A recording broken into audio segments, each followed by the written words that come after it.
राधे कृष्ण दोस्तों। उत्पन्ना एकादशी भगवान विष्णु को बेहद प्रिय है।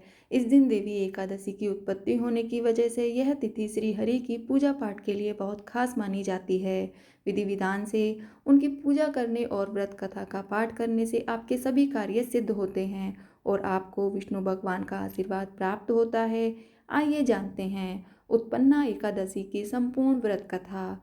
युधिष्ठिर ने पूछा, भगवान, पुण्यमयी एकादशी तिथि कैसे उत्पन्न हुई, इस संसार में क्यों पवित्र मानी गई तथा देवताओं को कैसे प्रिय है। तब श्री भगवान बोले, कुंती नंदन, प्राचीन समय की बात है। सतयुग में मुर नामक दानव रहता था। वह बड़ा ही अद्भुत, अत्यंत रौद्र तथा संपूर्ण देवताओं के लिए भयंकर था।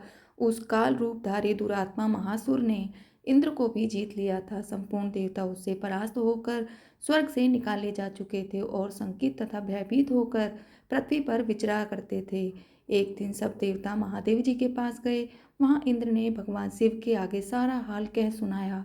इंद्र बोले, महेश्वर, ये देवता स्वर्ग लोक से भ्रष्ट होकर पृथ्वी पर विचर रहे हैं। मनुष्यों में रहकर इनकी शोभा नहीं होती। देव, कोई उपाय बताइए। देवता किसका सहारा लें। तब महादेव जी ने कहा, देवराज, जहाँ सबको शरण देने वाले, सबकी रक्षा में तत्पर रहने वाले, जगत को शरण देने वाले, सबकी रक्षा में तत्पर रहने वाले, जगत के स्वामी भगवान गरुड़ ध्वज विराजमान है, वहां जाओ।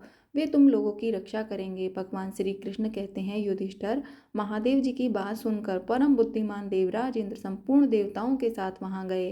भगवान गदाधर क्षीर सागर के जल में सो रहे थे। उनका दर्शन करके इंद्र ने हाथ जोड़कर स्तुति आरंभ की। इंद्र बोले, देव देवेश्वर, आपको नमस्कार है। देवता और दानव दोनों ही आपकी वंदना करते हैं। पुंडरीकाक्ष, मधुसूदन, हम लोगों की रक्षा कीजिए। जगन्नाथ, संपूर्ण देवता मुर नामक दानव से भयभीत होकर आपकी शरण में आए हैं। हे भक्तवत्सल, हमें बचाइए। देव देवेश्वर, हमारी रक्षा कीजिए। हे जनार्दन, हमारी रक्षा कीजिए। दानवों का विनाश करने वाले कमल नयन, हमारी रक्षा कीजिए। हे प्रभु, हम सब लोग आपके समीप आए हैं, आपकी शरण में आ पड़े हैं। भगवान, शरण में आए हुए हम देवताओं की सहायता कीजिए। देव, आप ही पति, आप ही हमारी मति और आप ही कर्ता और आप ही कारण हैं। आप ही सब लोगों की माता और आप ही जगत के पिता हैं। भगवान, हे देवेश्वर, देवता भयभीत होकर आपकी शरण में आए हैं। हे प्रभु, अत्यंत उग्र स्वभाव वाले महाबली मुर नामक दैत्य ने संपूर्ण देवताओं को जीतकर इन्हें स्वर्ग से निकाल दिया है। इंद्र की बात सुनकर भगवान विष्णु बोले, देवराज, वह दानव कैसा है, उसका रूप और बल कैसा है तथा उस दुष्ट के रहने का स्थान कहाँ है। इंद्र बोले, देवेश्वर, वह अत्यंत उत्कट, महापराक्रमी और देवताओं के लिए भयंकर है। चंद्रावती नाम से प्रसिद्ध एक नगरी है, उसी में स्थान बनाकर वह निवास करता है। उस दैत्य ने समस्त देवताओं को परास्त करके स्वर्ग लोक से बाहर कर दिया है। उसने एक दूसरे ही इंद्र को स्वर्ग के सिंहासन पर बैठाया है। अग्नि, चंद्रमा, सूर्य, वायु तथा वरुण भी उसने दूसरे ही बनाए हैं। हे जनार्दन, मैं सभी बात बता रहा हूँ। उसने सब कोई दूसरे ही कर लिए हैं। इंद्र का कथन सुनकर भगवान जनार्दन को बड़ा क्रोध आया। वे देवताओं को साथ लेकर चंद्रावतीपुरी में गए। देवताओं ने देखा दैत्यराज बारंबार गर्जना कर रहा है। उससे परास्त होकर संपूर्ण देवता दसों दिशाओं में भाग गए। अब वह दानव भगवान विष्णु को देखकर बोला, खड़ा रहे।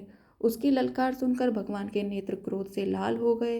वे बोले, अरे दुराचारी दानव, मेरी इन भुजाओं को देख। यह कहकर श्री विष्णु ने अपने दिव्य बाणों से सामने आए उस दुष्ट दानव को मारना आरंभ किया।